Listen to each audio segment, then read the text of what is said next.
You're flying an instrument approach, and ATC clears you to land. You're getting close to minimums, but you don't know the difference between a DA and an MDA.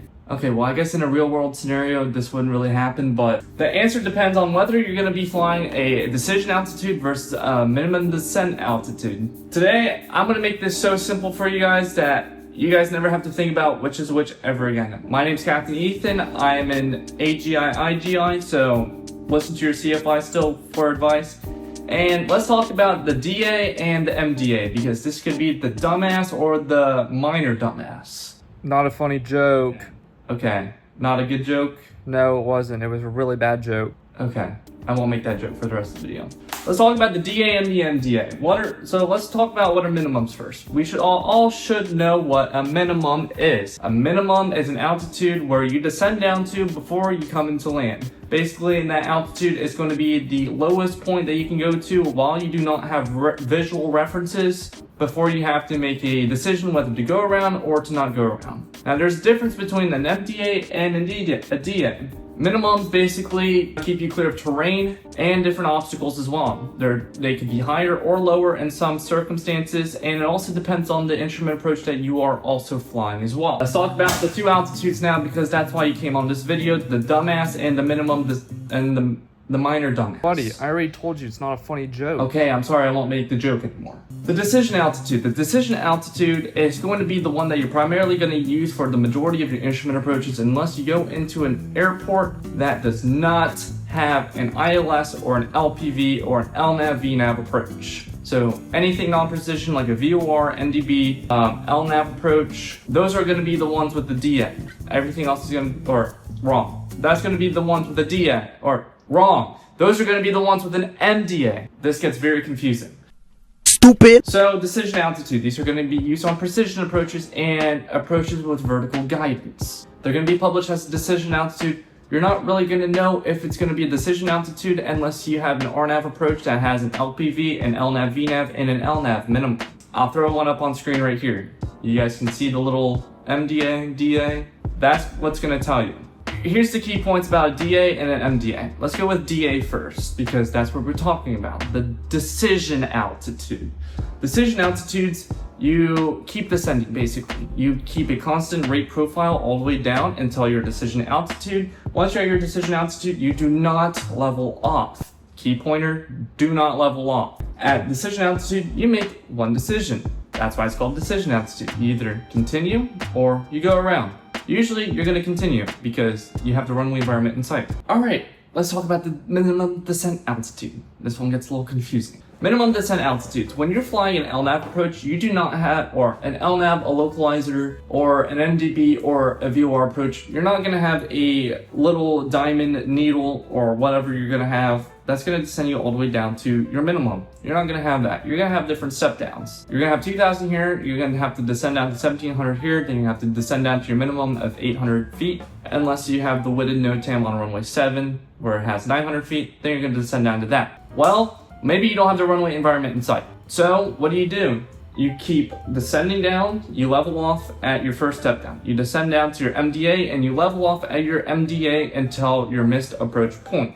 This is going to be placarded on the approach chart. I'll show you guys the symbol up here. The MDA, basically, you're going to stay at that minimum descent altitude all the way down until your missed approach point, and then at that missed approach point, that's when you're just going to go around. Now, at any time while you're at your MDA, or before you even reach your MDA as well, what you do is you just descend down and continue the approach. If you can make a constant rate descent, or a stabilized descent all the way down from the time that you break out at the MDA all the way down to the runway. That has to be a continuous, stabilized approach at a stable airspeed, a stable vertical speed as well, so nothing more than 1,000 feet per minute. You don't want to be nosediving all the way down to the runway. Now, the biggest mistakes that a lot of instrument students make, and this is some mistakes that I made as well, descending below the MDA too early. This can happen. Sometimes you might have the runway environment in sight and you descend down and you're like, oh, that's not the runway, that's a road. And then you have to go around from there and you bust your instrument check ride. That's not fun. We don't want to bust check rides. Mistake number 2 is treating the MDA like a DA. yes, I know this can be confusing. That's why you're watching Mr. Captain Ethan, where it's a beautiful day to fly planes, explaining to you the difference between a DA and an MDA. I'm trying to make this video short and sweet for you guys. Mistake number 3, trying to salvage an unstable approach. Yeah, this could be done really easily. Sometimes you break out too late, you look down and you're like, oh, damn it. So then you try nose diving down to the runway and then boom, unstabilized approach, you fail your instrument check ride or you crash and die and burn. Okay, maybe I should calm down a little bit with my videos. Anyways, you see the runway, you should just go around if you know it's not going to be stable. And mistake number 4, not knowing where the missed approach point is. A lot of the time, the missed approach point is going to be the runway threshold. Not all the time though. If you guys look at the Loc DME at Aspen, the missed approach point is not going to be the runway. The missed approach point is I think 4 miles before the runway threshold or something like that. I don't know. I'll throw up the plate on screen, and I guess I'll put a pointer and a little caption down there as well. Mistake number 5, starting the missed approach late. Sometimes you might be at the other end of the threshold and that's where you start your missed approach. Wrong. You want to start it right at the missed approach point. So you want to keep on that DME on your GPS, or also you might start your missed approach too early. You want to stay at the MDA until you cross over the missed approach point. Even if you know you're going to do a missed approach, you want to stay at that altitude until you cross the missed approach point, and then you want to call your go around and your missed approach. So let's talk about why the decision altitude is slightly safer. Decision altitudes usually come with a stable approach all the way down to minimums, a constant descent, which that's part of the stabilized approach. Less workload because you're just following that needle all the way down to that altitude, and also it's an easier transition to landing because usually you're going to be descending around 500 to 700 feet per minute while you're on that approach profile going down to the runway. With an MDA, on the other hand, you're going to be leveling off at different altitudes. You're also going to be configuring your aircraft at those specific waypoints. You got to find the runway as well, and you have to time your descent majority of the time. Sometimes you have an LNAV plus V where you have that diamond as well. Those are primarily going to be on your G1000, your G3X, or your G5s as well. I think you're on G5s, I'm pretty sure.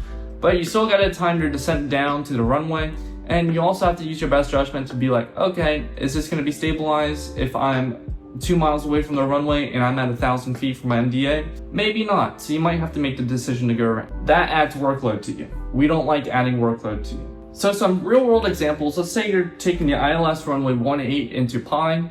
There you go. And your decision altitude is probably going to be around 200 feet. And you're at 250, do you go missed or do you continue? Well, you're not at your decision altitude, so just go down to 200. If you see the runway, you continue. If you don't, you go around. Or you could be taking the RNAV7 into Whitted, and you don't see the runway at 800 or 900 feet because we do have that NOTAM. I think the NOTAM is still out, but don't quote me on that. And it's probably not out by the time you guys watch this video as well because the construction might be finished, and I don't know how long this video is going to be on YouTube for. Your MDA is probably going to be 800. You have to level off, and then you have to fly to your missed approach point.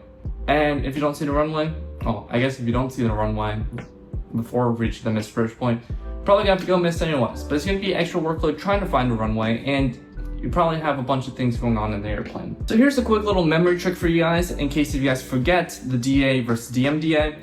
The DA, think of it as DA decide and MDA maintain. DA, you want to decide if you want to go below the DA, and MDA, you want to basically maintain that altitude until you're basically ready to land. If this video finally made decision altitudes and minimum descent altitudes click for you a little bit better, make sure you guys hit that subscribe button because I'm going to try to be posting as much instrument videos as much as possible because this guy said that he's in his training and he wants me to make a bunch of instrument videos. So I want to basically be that person that explains it and dumbs it down for you guys. Not that it needs to be dumbed down, but just to give a better perspective on anything instrument related and private and soon to be commercial whenever I get that commercial rating.